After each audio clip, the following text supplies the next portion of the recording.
Hey, Jonathan and Nancy. I ain't as tall as you. It's nice to see everybody. Isn't this incredible? Yeah.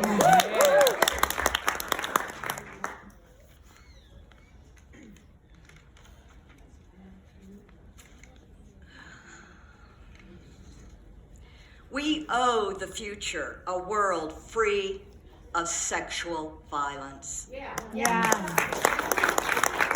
So says Tarana Burke, the founder of the MeToo movement.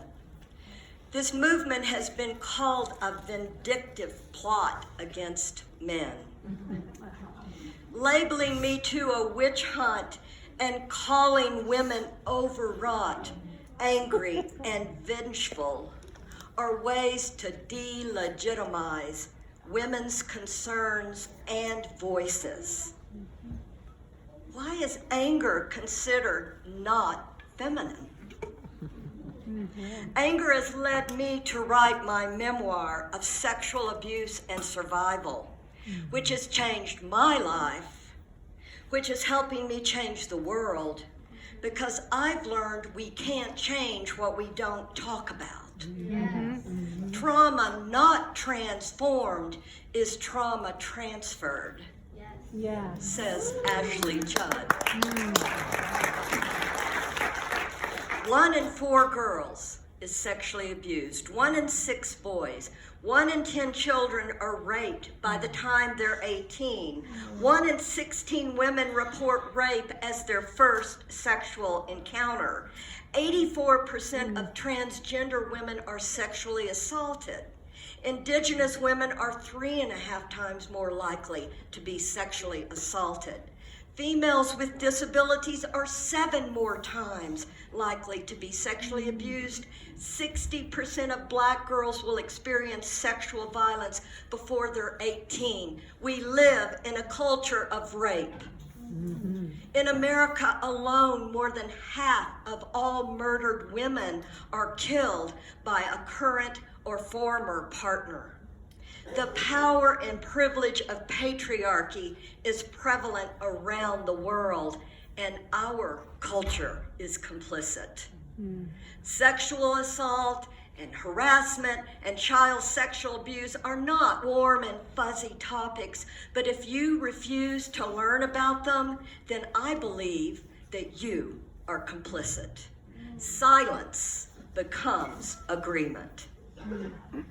I no longer stay silent so others can stay comfortable.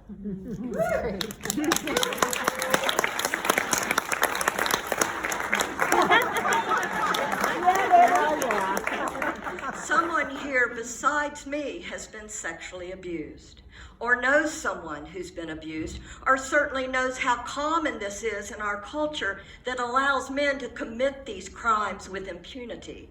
Priests, pastors, politicians, professors, a U.S. president, Supreme Court justices, actors, movie directors, comedians, news anchors, an Olympic gymnast, doctor, gynecologists, pediatricians, teachers, Boy Scout leaders, chefs, NFL players, opera stars, Stanford University swimmers, fraternity boys, uncles, brothers, as in my case, a father.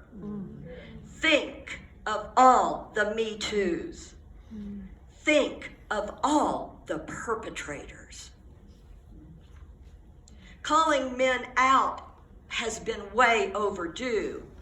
Now our challenge is calling men in. Opening a door, as Eve Ensler says, and inviting men to become something else.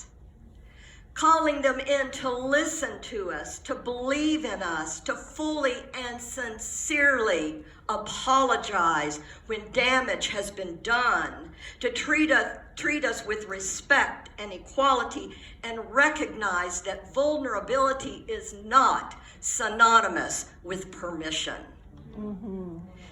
In my book, I write, I want perpetrators to understand how deeply harmful it is for a victim when they deny what they have done or convince themselves that what they have done didn't actually hurt anybody.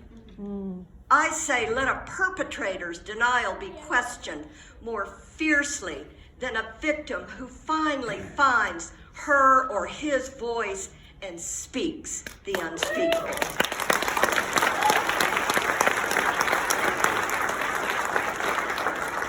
When someone willingly lets her guard down and reveals who she really is, such a step can effect political change. If you've been sexually abused, find a safe person to talk with. If someone you know tells you, me too, that they've been sexually abused, listen to them. Don't give them advice. Listen to them. Believe them. Acknowledge it wasn't their fault and affirm that healing and support are possible. It's time we dare to speak up because the truth will make us all safer. Remember, we can't change what we refuse to talk about. Yes. Thank you. Thank you.